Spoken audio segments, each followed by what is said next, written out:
Okay. Are we Oh, we are recording. I see the little red dot. Awesome. Okay, let me start again. Good afternoon, everyone. My name is Sharon Parenteau, and I am so glad that you are joining us for part 2 of Get Ready to Downsize. You know, this has been such a labor of love for Melissa and I because we're really so well aware of how difficult the decision is to get ready to downsize. This is, I hope, going to bring some clarity, because I strongly believe that clarity is going to give you some power, some focus, and help you to determine the direction of the remainder of your golden years, right? So let's get started. My name is Sharon Parenteau. I'm a realtor with Keller Williams, and we started this seminar first and foremost as a way of reaching into the communities that we serve to help with the questions that I was encountering over and over and over again. Things like, well, you know, where do we go? How much is our house worth? How do we get rid of all of our clutter? What are some things I can do to improve the value of my house right now? All of these ended up becoming seminars, and now exciting webinars, which is so cool. And we do things like take people on condo tours and show them properties just so that they can capture a vision of what retirement can possibly do for them. So that's the big question that we're really struggling with, is what can downsizing do for you? And then secondarily is, what is the proper timing for you? Now, I don't mean to dictate any particular outcome to you. My job is just to ask you pointed questions so that you can come up with your own decision, right? I don't have your plan, you have your plan. So let's create that together, okay? So we're going to spend a little bit of time recapping what we covered in the first start of this, but I don't want to stay there too long. I think, though, if you have questions about what we covered last time, let's you and I set up a time and we can talk on the phone or do another Zoom meeting like this or whatever it is, because we have so much to get through today. Okay, so I really hope that by the end of this today, you will have a feeling like things are coming together for you, that your plan is gelling, that rather than it just being nebulous and sometime off in the future, you've got some specific guidelines and benchmarks. Okay, so let's get going on that.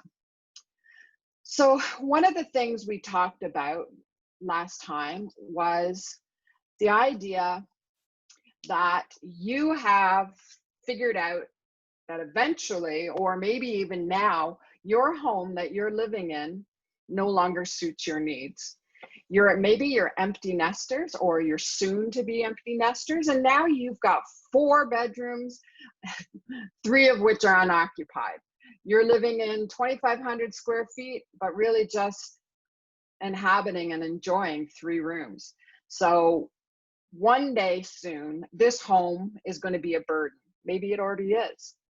And now, rather than just pushing it off into the future, you've decided to do the mental work of creating a plan to go forward. And that's terrific. I really commend you on that, because the truth is, like our slide says, everyone will eventually downsize. That's the truth.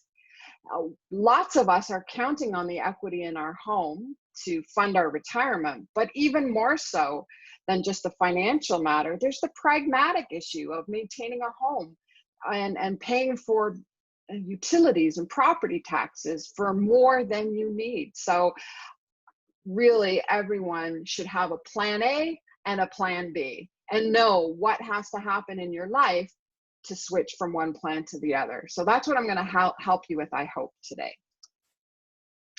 So one of the things we really have to acknowledge is that maintaining independence for seniors is extremely important. You don't want to be in the situation where you are having to make a decision reactively because of circumstance. Something has changed, your health has deteriorated, your finances aren't what you thought they'd be, and now something else is deciding for you. Or God forbid, you get down the road even further and somebody else is having to make those decisions for you. Somebody who is acting as your power of attorney.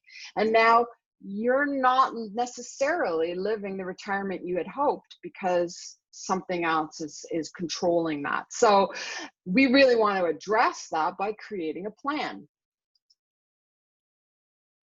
And last week we talked about understanding what some of the motivations are, because by identifying what our motivations are, we can go from motivations to goals to a plan.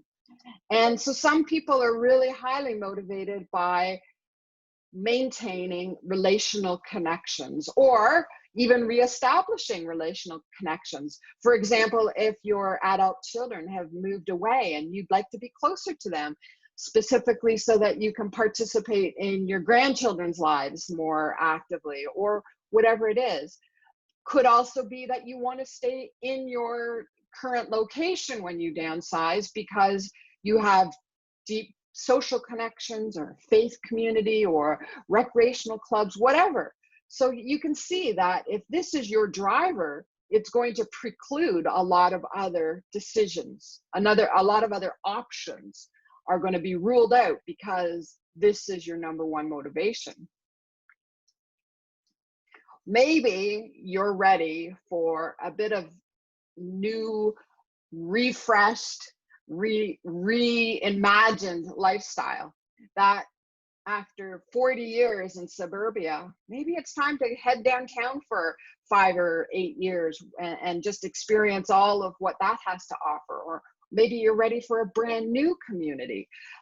Prince Edward County is very near and dear to my heart. So maybe that's a place. Or you want to go down to Burlington, or I had somebody asking me about Niagara-on-the-Lake. Isn't that such a nice thing? So maybe it's ready for a shift in gears. And rather than just idling here in suburbia, you're ready for something else. Or it could be practical considerations where the bills and the maintenance and the gardens and the property taxes, all of those are they just don't make sense anymore. Staying doesn't make sense. And unfortunately, we have our last category, which is the critical people for whom they can no longer manage. They're not coping. And we've all seen elderly parents or grandparents who eventually end up in this category. And so what I really want more than anything for you is that you avoid that last one, because that's when everything becomes urgent and you don't really have as much say. These first three categories, they're very much at your discretion, but I'm going to suggest that you may want to consider downsizing before you have to, just because you want to. There's more interesting things to do with your money. So all of us, if we're in homes that are too big for us, have some obvious obstacles. What are those obstacles? They tend to cluster around a couple of different challenges. Number one is the physical work associated with preparing to move. Is that decluttering? Is that doing some renovations or repairs? Is that just kind of taking it on even mentally as a task, as a challenge? So all of that about the pragmatic issues. There are some concerns for people who have around money. Is this going to cost me a lot of money? I don't know where I'm going to go. So there's pragmatic. There's also lifestyle considerations. There might be actual physical limitations. And we spent some time last seminar brainstorming what could be potential solutions to those. Now, you do not get to our age and stage in life without overcoming some hardship. No one gets out of their 20s, 30s, 40s, 50s without having some big things happen to them. And I'm going to suggest to you that if you have the resources, no, let me retract that. Because you already have overcome so much, you have the resources to tackle this. It's just really creating a plan so that it's not overwhelming. It's not a wall. It is kind of a chunk, step by step. So we also kind of left on a positive note, thinking what possibly downsizing could do for you. It could free up equity from your home to gift your children, to spend time traveling, to make charitable donations, all of which you are seeing the benefit from on this side of eternity. As I said to you, many people say to me, oh, they're taking me out in a pine box. And I just think, wow, like, what a shame. I don't want you to end up like my grandparents, who had, besides $400,000 in investments, my grandpa had $55,000 in a checking account. And I just think how much that could have enhanced their twilight years. You know, that really would have gone a long way to making a more pleasant experience. But they were so concerned about running out of money, they never spent anything. So I guess I'm encouraging us to have a bit more of the millennial mindset, which is to trade money and material acquisition for experiences and relationships, those intangibles. So we ended with a mission statement, and this is going to be our jumping off point. The purpose of downsizing, there's only one legitimate reason, I think, to downsize, and that's that it will create more freedom for you. And yes, I know you have to go through the valley of the shadow of clutter to get there. I get it. But freedom can be measured in 4 different ways. And we talked about this just briefly. Time. Obviously, if you're in a smaller home, you're not spending as much time towards maintaining it. You know, there's just a lot less housework. There's money. Obviously, people are expecting to have a difference between what they buy, if they were to buy, and what they sell for, so that there's a nice nest egg that can be invested. There's also the freedom of relationship, the opportunity to be able to travel at will, to go see those people that are important to you that maybe aren't so close by, or other applications of that idea, the freedom of relationship, more time to spend on your hobbies and things that keep you socially connected. I think we're all really realizing the value of those connections now. Things that we might have taken for granted in the past have become really highlighted by our isolation during our COVID lockdown. And then we also have the freedom of purpose. More and more as we age, it stops becoming about our future achievement, and we start to shift our mindset towards what will our legacy be? How will we be remembered? How are we going to enhance the lives of the people around us who mean the most? And perhaps downsizing is one way that you might create that legacy plan that becomes your purpose, fulfilling your ultimate purpose in life. So we started with this idea, we ended with this goal, that these are the mission statements. This is your intention, that after downsizing, we will have, or I will have, more of this, less of this, and maintaining this. And that's a very personal statement based on your values, based on your drivers.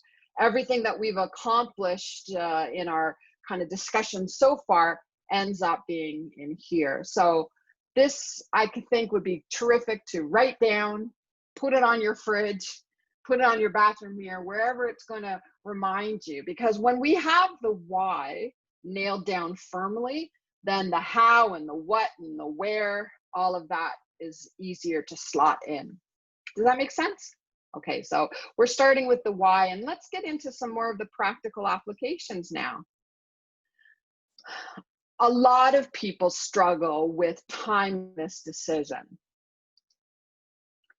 Remember, we said that losing control is the #1 fear. So we do know that there is a closing window of opportunity where any kind of change just becomes much more stressful. We become less resilient to change and the stress that it brings. We also start to lose some of our physical capacity to take on the work of packing and sorting and decluttering, all of that, right? I've seen this with my parents quite a bit. Now, you know, they're workhorses. Truly, they are. My mom can probably outpace me in the garden any old day, but still, I see that change and isn't as welcomed as it once was. So we want to make sure that in the broadest sense of things, that you are not leaving it too late, and that window just makes it an onerous process. So part of the timing is going to relate to what your real motives and your reasons are. If you have a financial need, well, you might decide that you want to do this now. If it's a matter of maintenance and less work, you know, you decide. Do you want to shovel snow again this winter? Do you want to have to take care of this house one more year when you know that it's just going to be more money in the next 3 to 5 years? Furnace, roof, windows, all of that needs doing. So think of that maintenance window as well. There's kind of like a sweet spot where you've done the major renovations and they still have some life left in them, right? And what about change? Maybe you're just fed up and you're ready. And you're gonna know when that's it. I'm done being in this big house for no good reason. Or maybe you do have a mobility issue, or you see, you know, it's creeping up on you and the stairs are getting harder and harder. And now, so all of these kind of have an implied timeline. It's not very specific, but it does kind of tell you if this is a short term, a medium term, or a long term plan. So besides those considerations, I want you to think about asking yourself, how do you want to downsize? Are we talking about doing it in different phases, each one of them having like a 5 to 8 year time frame? So are you in your big house now and really your plan is to go to a smaller house? And then after that, maybe you'll go to a condo, and then maybe to a retirement community or assisted living. So are you doing it incrementally? Because each one of those has to be kind of given its due process, right? And we want to see what the timing is of that. And then also, are you going to just do it in one big move where you're going directly from a big house to a long-term solution where you can be there 10 or 15 or more years, and then it's, you know, it's once and done, right? So these also have considerations attached to a timeline. And now we also get down to kind of the nitty-gritty here. When do you want to downsize? Do you want to do it in less than a year, which is basically now? I mean, now-ish, if I can coin a term, now-ish. It's a short-term plan, and if that's the case, we need to start making some action plans now. If it's a bit later, 12 to 24 months, for example, let's just put this into time frame. Next summer, are you going to be downsizing? Are you going to be downsizing this fall? So like, I just kind of want you to think of it in actual application. Are we talking about fall, next spring, next fall? Like, it just, you know, I keep jumping through the thirds there, but if that's a midterm plan for you, you still have a bit of time to make decisions and plan for that. Or if it's the future, as in 24 months from now or more, you're going to have to identify for yourself what will change in your life to pull the trigger and say, this is the right time. So what are you waiting for? Sometimes I'm working with clients who have a spouse who is still working. My spouse is still working for 2 years, or they have a child who is finishing university, or we want to do some work on the home, or no, we're ready to go. We're just waiting to find the right property. Do you see how each one of those has its own implied timeline again? Okay, so we're narrowing it down, because how you want to do it and when you want to do it are pretty key considerations to making this plan. But the major question you have to ask is, if plan A is to stay in your home as long as you can, what will have to happen for plan B to take effect?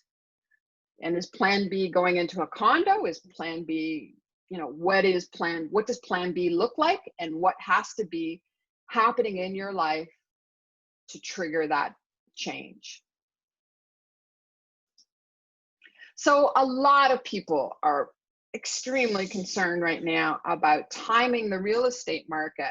We have this kind of false notion of what's been happening in the market, based a lot on some sensational headlines. And I'm going to suggest to you, if I can find my cursor, is that even possible? Can you trigger your decision to downsize based on what's going on in the real estate market? And I'm going to suggest to you that that isn't really the best criteria.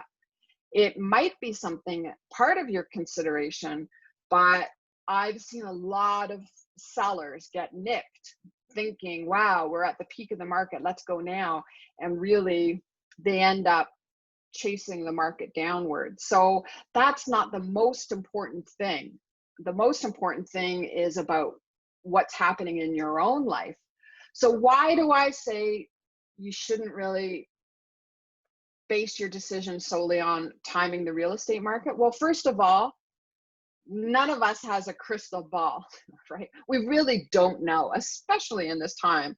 This is like one of the most tumultuous times in history, with so many factors weighing in on the real estate market. It's really not predictable in some ways. All we know is that historically, prices do not either skyrocket nor plummet, but when they change in small increments over many months. So I don't believe there's either a crash coming in which you will benefit by purchasing at much lower, neither do I think prices are going to, skyrocket, as in what happened in just a few, like 5 months of 2017. Plus, I want to remind you that housing prices are relative. So even if you were to sell high, the likelihood is you're also going to have to buy high. So if everything moves down or up, they tend to move in tandem. So it's a little bit irrelevant. Like, sure, you're a millionaire on paper, but condos are still in short supply, and there's a lot of factors going into the pricing. And what we really want to say is, regardless of how much you sell for, you want to have 250, 300 more between what you sell for and what you then purchase. That's the criteria. It's not that important at what you sell for. I'm not saying that it makes no difference, unless you have debt that you have to pay off. And I've had this conversation recently with a potential client, and he needed an unrealistic number for his home, and I could not take the business because I didn't feel confident in being able to achieve that outcome. So, there's always a conversation to be had, but the most important thing is to realize that the market's going to do what the market is going to do, and we have to really pay attention to what's right on our own personal level. There are so many factors affecting the market right now. I'm going to suggest that A is the very most important one right now. Right now, there is a lack of supply. And we always know that when there's not a lot of supply, prices go up. When there's a glut of supply, prices go down. That's in real estate, that's in everything. So right now, we don't have very much supply.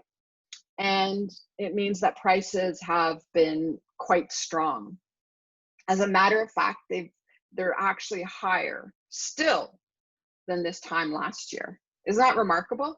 Like, the number of transactions has dropped off by quite a bit, but those homes that are listed and selling are selling quickly and for top dollar, because there's always people, in no matter what circumstance, what crisis is happening, there's always a segment of the population that needs to buy and sell. That's why we were designated an essential service, is because housing is a fundamental right, and people have all different motivations for wanting or needing to change houses. Okay. So unemployment is the kind of bugaboo here. We really don't know what COVID is going to do to the long-term employment numbers. Right now, we know that there are a lot of seasonal and hourly wage employees who have been displaced by the COVID lockdown. These are not typically home buyers.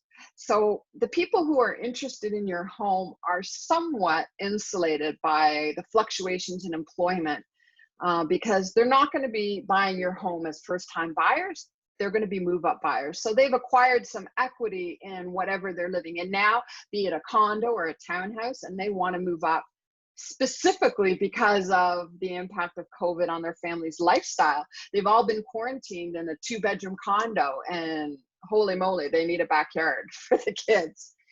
So interest rates are another factor. Right now we have historic low interest rates. So that's another thing that is keeping the ball rolling in real estate land. There's been lots of discussion about changes to the application process and qualifying, but that's another conversation. And then finally, we have world events. We have so many new Canadians moving into Toronto that what happens in the rest of the world really does have an impact. The money policies of China, Iran, other countries in the world have direct impact on people's affordability here in Canada. So none of these things can we control or even predict. So why worry about them is the basic bottom line. What matters most is that downsizing is done when it's right for you. Okay? All the speculation in the world isn't going to bring a different outcome than what's already going to happen. Like my grandma used to say, what will be, will be. It is what it is. Other useful conversations. But let's have a look. This is June. Oh no, this is May. Yeah, we can't do June yet. We haven't finished. But look, we are the orange bar. Are you shocked and surprised? Our prices in May are equal to May of 2017. Are you floored? Because I think you should be. It's surprising. Most people don't realize. And for the rest of the year, I predict that we will be getting prices higher than what we saw in 2017. So these numbers don't lie. This is not me speculating. This is historical fact that we can count on. Look at January.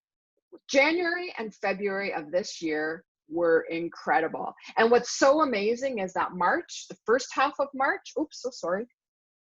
Where did it go? Oh. I got all excited about statistics. And the first half of March also outstripped 2017. It's the last half of March when everything kind of ground to a halt. So you can see that prices are on par or higher than they were last year, and the trend is definitely to continuing slight increases. We're not talking huge money, but it is something to know that the price Armageddon that people were predicting just has not happened. Why? It goes back to our point about supply and demand. So if it's not that important to time your move to downsizing based on the market, the when is really up to you. Make sense? It's going to be what fits you. And now the next question is where? Where will we go? We know why. We know when, maybe. Now we got to figure out where. So let's look at some property options. And each of them has strengths and weaknesses. So the first option is that you sell your house and you buy something. Okay, we're also going to look at the option of selling your house and leasing something. But let's deal with the buy options first. We have buy a smaller home, buying a home outside the GTA, buying a condo, or buying a leasehold property?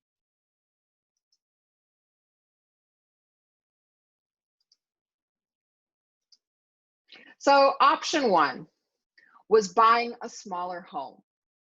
There are pros and cons. In some ways, I feel like this is just pushing off the inevitable, but maybe you're not ready for that. Maybe you're not ready for another option. And this is really the best idea, is that you sell your big house and buy a little house. And so you have fewer expenses. Your cash flow will be somewhat improved. You'll have some amount of money between the two that you can invest and maybe create a passive income for your retirement.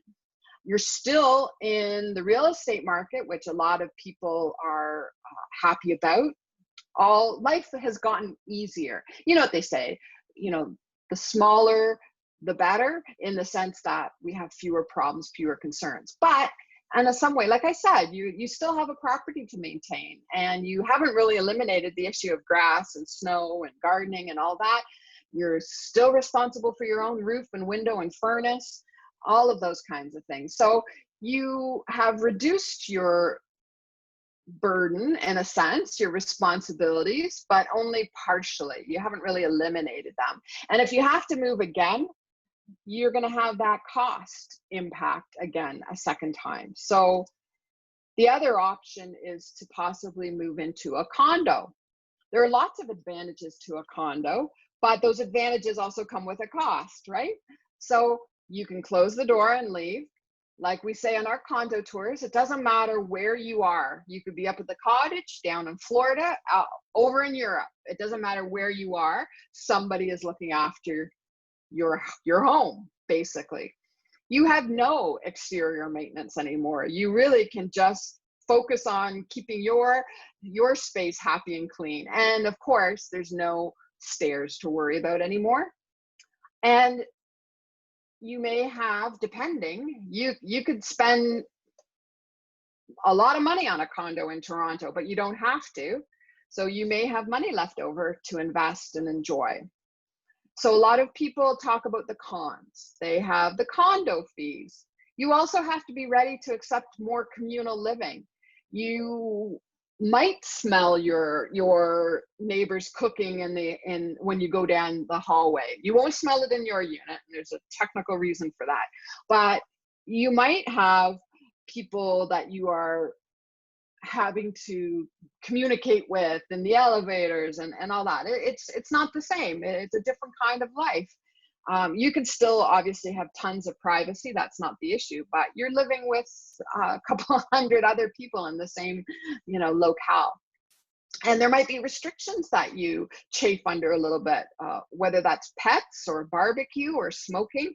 It's interesting. So many buildings have voted in to be non-smoking entirely. You can't even smoke in your unit. And that's because of the legalization of cannabis. People were tolerant of tobacco in a way they are not tolerant of cannabis. So the boards, which are all run by the residents, the homeowners there, they all say, we don't want smoking anymore. And if they vote that in, guess what? No more smoking. So I hope that's not an issue for you, but that's just an example of how you kind of give up a little bit of your autonomy to have the benefits of that freedom. So most of the time when people say when I say condo, people think of this on the far left, the high-rise condo, some little 600 square foot box in the sky where you're living, just in a shoebox. But I wanted to show you that that's not all that condos are. Condos can be a low-rise building where there's only 50 or 60 units, like the one we have in the next box there on the boardwalk.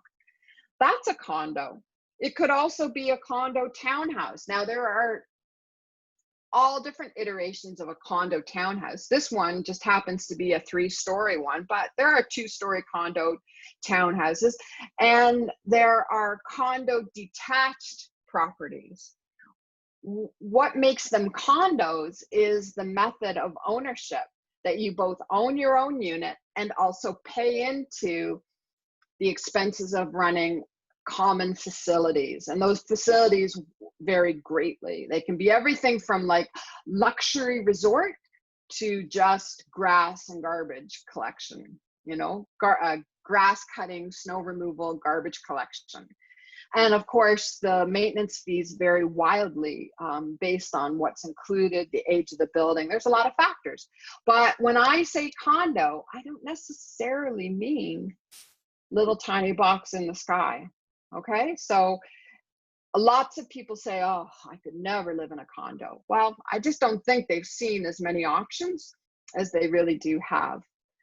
We have a lot, even in Richmond Hill, Markham, Aurora, all the places that we serve, there are a ton of different options. And I can tell you that I've opened my own, it's opened my own eyes as to kind of the ability to travel and not have to worry. Like, I think I have a condo in my future as well. So here's our other main property option. Look at how happy they are. And that is to sell and lease, AKA rent. Some people don't realize that those words are interchangeable. So we're going to talk about being a renter, giving up your property in the sense of selling it, completely liquidating all your assets that you have in it, and then renting. Let's talk about that as an option. There are 3 different ways that you can be a renter. You can rent privately, and I'm going to suggest that the vast majority of tenants, and that's what you're becoming a tenant, are renting from a private landlord. So they own a home. You could rent a home. You could rent a condo. You could rent a townhouse. You could try out any of those property options that I suggested without committing to being a buyer. You could go try a new neighborhood or a new city entirely and spend a year getting to know what are the better and worse neighborhoods. For example, Hamilton. That's a great example. There are gorgeous places in Hamilton. They are just spectacular. And then there are places where I wouldn't want to live. So every town has those neighborhoods. So it might be a worthwhile exercise to spend a year renting while you figure out what you want to purchase in your new community. The other thing you can look for, and these are very, very rare and have waiting lists, another reason why you want to get a plan in place, and that is that you could rent in a building that was designated as rental. So there are some lovely, lovely buildings. They're not all rusty balconies and, you know, some of them are gorgeous, and they really provide you with the maximum flexibility with your money. Really, that's the big advantage, right? Is that you've got all your money to do with what you want, invest, travel, whatever. The final thing is to consider renting a room, or actually it's more than a room, it's a suite in a senior's retirement residence. You know, I think COVID has changed our minds a lot about this. And when we did our seminars in person, I joked about ending up in the Oak Ridges retirement community. Like, I wish I could go today. I think we've all seen that there are some definite, you know, detractions from that under these COVID situations. But regardless, people don't, you know, necessarily think that a retirement community like an Amica or a Rivera, those are rentals. You don't own them, right? So all of these options provide you with the maximum flexibility, and there are a lot of pluses. Can I just tell you what the major negative of this plan is? In the GTA, the occupancy rate is less than 1%. It's really tough to find a rental. I have clients who really, really want to do this plan, but we cannot find them a 2-bedroom condo to rent. It's really, really tough. And when we do find them, they are so expensive. It's not unusual to find $2,600 a month for a 2-bedroom condo. And really, it's not much more, if any more, to rent an entire house. But again, it's finding them. And then the other option, the other obstacle to renting, it's not as easy as it sounds, because landlords are a little bit tentative about retired people, because you have tons of assets, but not necessarily a ton of income. So if they had their druthers, they'd rather choose two working people with a steady income than somebody who had a lot of money in the bank, but only was collecting CPP, right? So we always have to do a little bit more work to convince them that you can afford to pay for it. That's the issue. Landlords are concerned about, can they afford it? So leasing has some strengths, it has some weaknesses, and it's worthy of your consideration. If you haven't put it on your radar, think about it and see if it might fit your overall plan and your overall goals for retiring. So here's just a kind of summary of those pros and cons. Anything related to the maintenance of your unit that is broken is not your problem. It becomes the landlord's issue. So the toilet stops working, the furnace conks out, whatever, that landlord has to take care of that. And you're really only committing to a plan 1 year at a time, right? So you sign a lease, it's a legally binding document for a year. And then after that, you can sign again for another year, or you can go what we call month by month, in which case all you have to do is give your landlord 60 days notice that you're moving out, and you can go do the next thing that you want to do, or, you know, finally decide what you want to purchase. So you've got all the money that you made on your house in the bank generating an income. And wouldn't it be cool if the income that your investments were generating was enough to offset the cost of your lease? That's a cool plan. The other thing is, we got to think of the other side of it, is that whatever you invest, wherever you put your investments, those are going to be a taxable asset now, right? That's the main thing about being a property owner, is that any of the appreciation is exempt from taxes as long as it's your principal residence. So lots of considerations. And I really am not the person to talk about financial planning with you. That is not my area of expertise. I just know that there are some obvious strengths and weaknesses to each one of these options, and you have to discuss with your financial professional what is going to get you to your final destination in the straightest, easiest route. Okay. So I gave you the basis of practical considerations, but let's just look at some of the finances attached to real estate. Okay, this I can speak to. And I know from the research I've done in working with seniors that number one concern is losing control, somebody else making decisions for you that you don't agree with, or circumstances forcing your hand. Number two is outliving your money. And I get that. Like, that's not an easy situation to think. And part of what we have to do is gauge where you are in your retirement.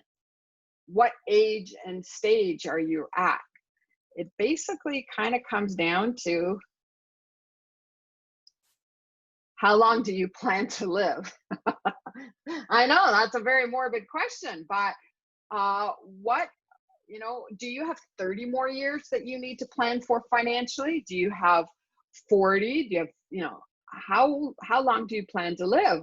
And what do you want to do in that time frame? Because our expenses kind of change over our lifespan. And as we talk about, my friend Janine Purvis, she really is the one who highlights this, that there is the go-go phase. Like when you're first retired, when you first stop working, and all of a sudden you've got this free time on your hands and you start taking up some of your hobbies, you've got travel intentions, you know, all of that. You want to go, and you're based on when you were working, because you had limited opportunities to spend your money, your expenses might actually go up because now you've got time on your hands and you want to fill it with enjoyable experiences. The other thing might be the next phase is the slow go phase. And you just really are not as interested in the big trips anymore. You've kind of got your nest nicely feathered. You don't need to make any major purchases. You've got yourself a reliable vehicle. So really, during the slow go phase, there aren't as many expenses.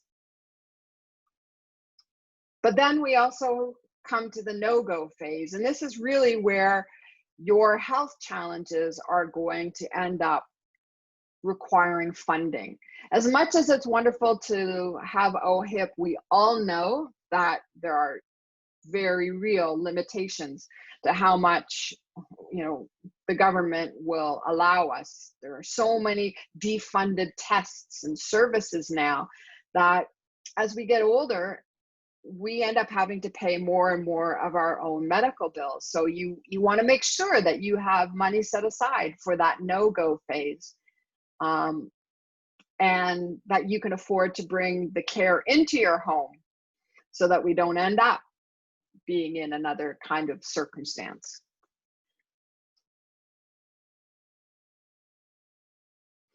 So one of the things we talked about was where to move. Where should we go? I just wanted to highlight this for you, that there is a distinct advantage to moving out of the GTA if you want to maximize your nest egg. Look at the difference in the average sale price. Now, this is all properties across the board of all types, right?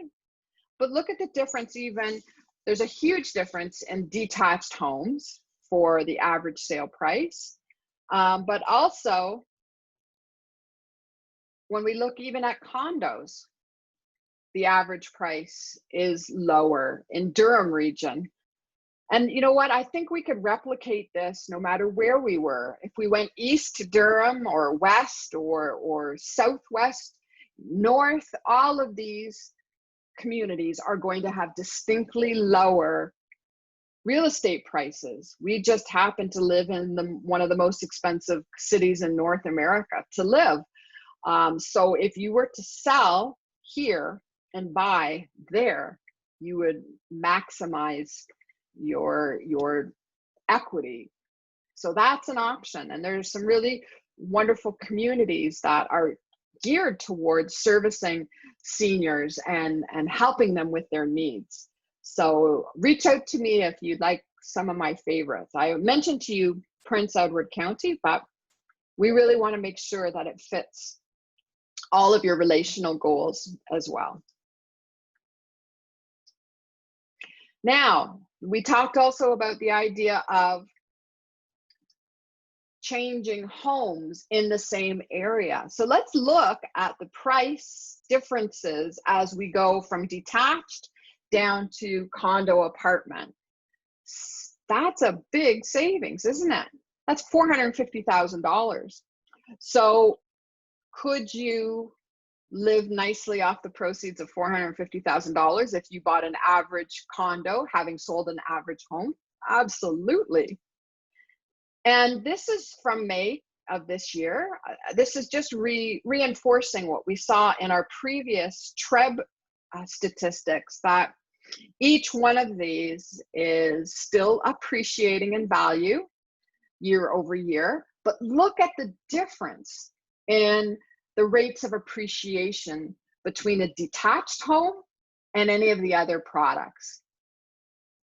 It's incredible that, you know, you will make more money by selling your house and purchasing a condo and investing the proceeds than you will by staying where you're at.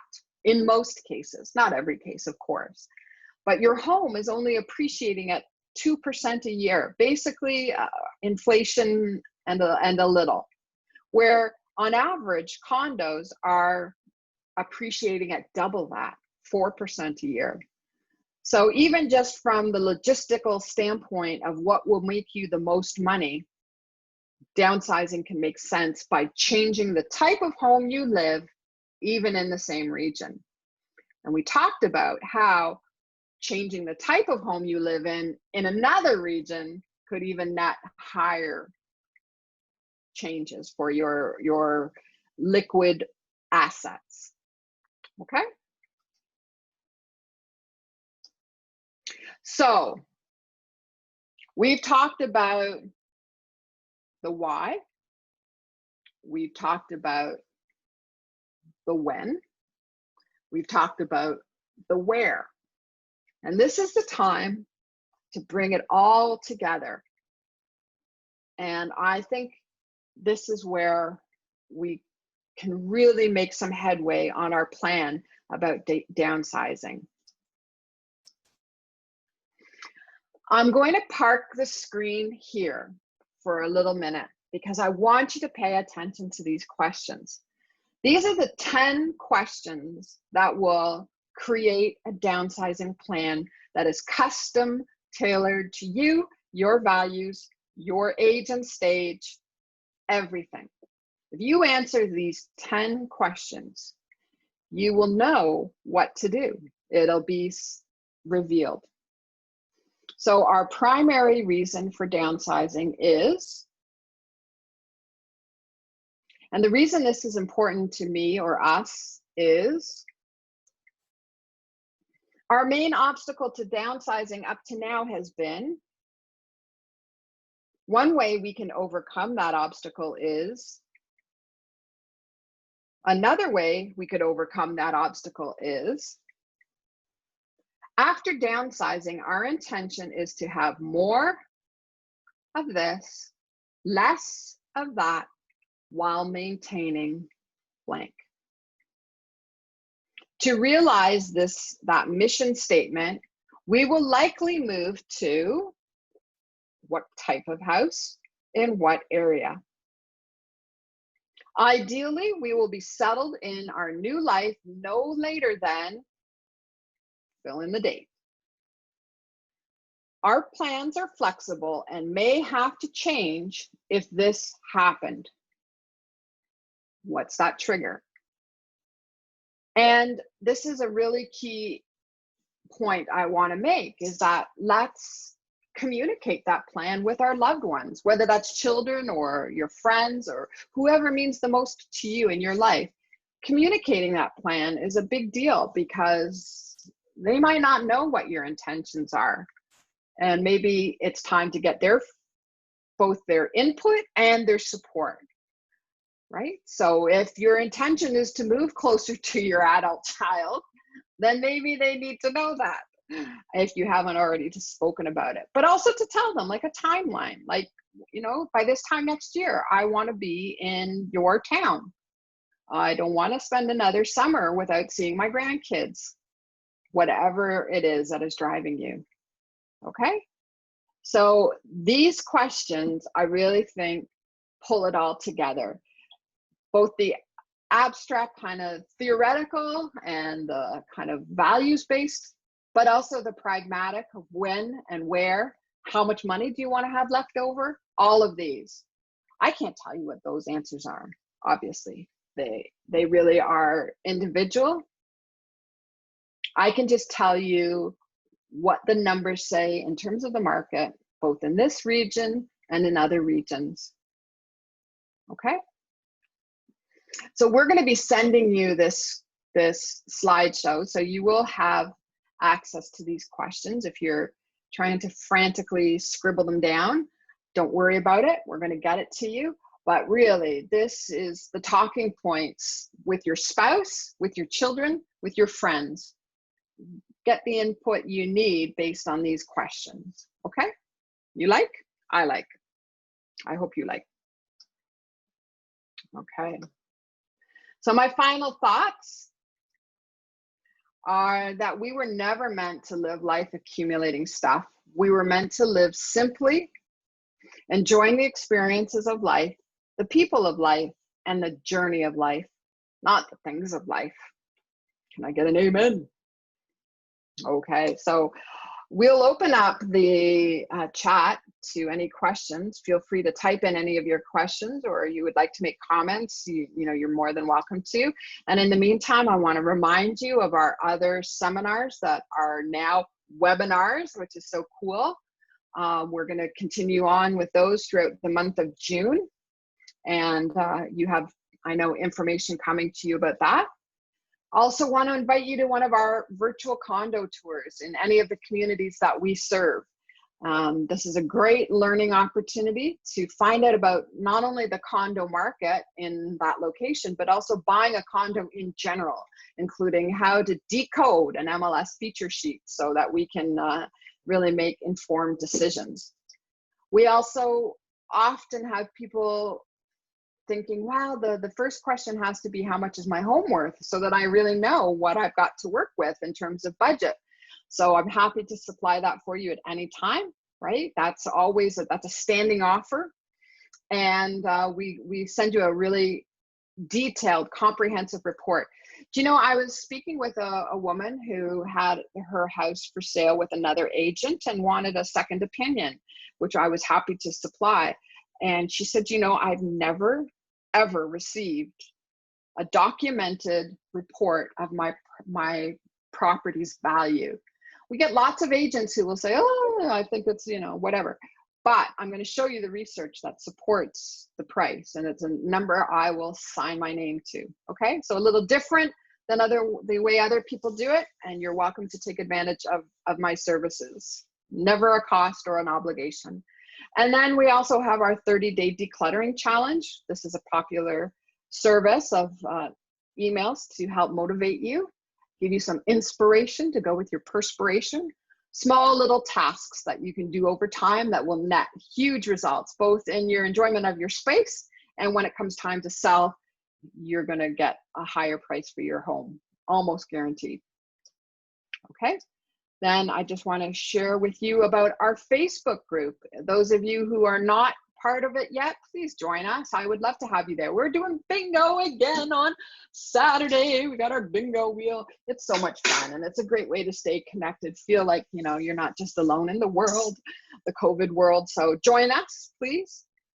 And bring friends. That's a big thing. We really want you to spread the word. Like these seminars, if you find them helpful, like, who do you know? You probably know 3 or 4 people who would also benefit by hearing this. Would you please help us spread the word? We don't ask anything of you other than that, okay? And we also want to incentivize this for you. We have 2 Canada Day themed giveaways. Do you see the barbecue basket there? Well, we're going to make a replica of that, and by inviting a friend to one of our events, you will have your name submitted into a basket draw. Okay, so that's very cool. And you need to let us know, of course, so that we know who you've shared it with. And we send out a monthly newsletter. I hope you've received it. If you forward that to a friend, we are having Canada Day signs printed up. I am so excited about this because, like, I'm such a big patriot. But we are having Canada Day lawn signs printed up, and I just love what we got done here. Thank you, first responders, for keeping the true north strong and free. Okay, so that says it all. If you want one of our lawn signs, just simply forward your email newsletter to a friend, and we'll be happy to deliver it to your lawn. You'll just wake up one morning and magically the Canada Day elves will have been there. Okay, so we have time for some questions. If you would like to add them into the chat box, you are more than welcome. This has been a nerve-wracking experience creating this, because this is a new expanded information and content. I hope you found it helpful. We always are working and tweaking our offerings to make sure that it meets people's needs. So I really, especially on this one, would welcome your feedback. And I'm not just looking for praise. If it answered your questions or if it didn't, I really would like to know. That's a big part of learning and refining and making sure we're meeting your needs. So do we have any questions? Do we have any comments?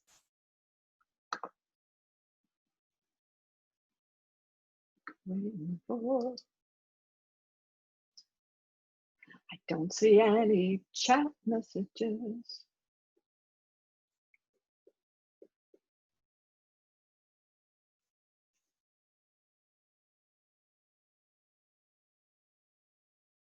I'm going to have a little sip of water. If anybody would like to unmute and ask a question, please go ahead.